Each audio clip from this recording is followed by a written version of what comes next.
Anong sakit? Ano? Kailan pa?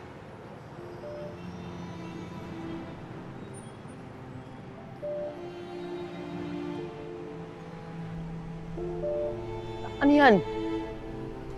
Saan mo nakuha yan? Doon ba sa kubento? May nanakit ba sa'yo? Hindi. Meron akong aplastic anemia. Rare blood disease. Sakit sa dugo? Saan mo nakuha yan? Kailan pa? Kailan pa yan? Matagal na ako na-diagnose.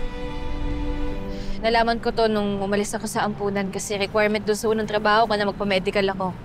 Kaya nalaman ko na may ganito pala akong sakit. Sa totoo lang, ito yung dahilan kung bakit hindi ko rin nabalikan si Jello agad sa ampunan. Kung bakit gusto ko talaga siyang mahanap doon. Kailangan gamutin yan. Anong inuminom ka ba ng gamot?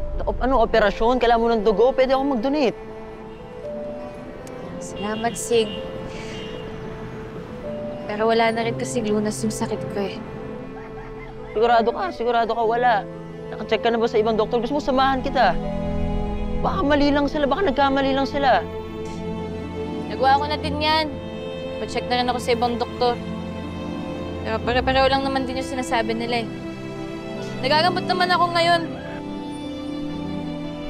Pero darating din talaga yung panahon na malala yung sakit.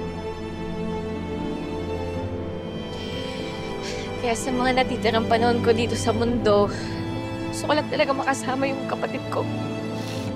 Saka makitang maayos yung mga sister. Tayo. Ano tayo?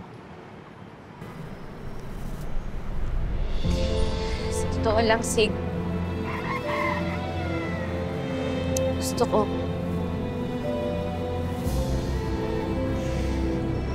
Pero pagkakaibigan lang yung kaya kong ibigay sa'yo. Para din naman sa'yo to eh.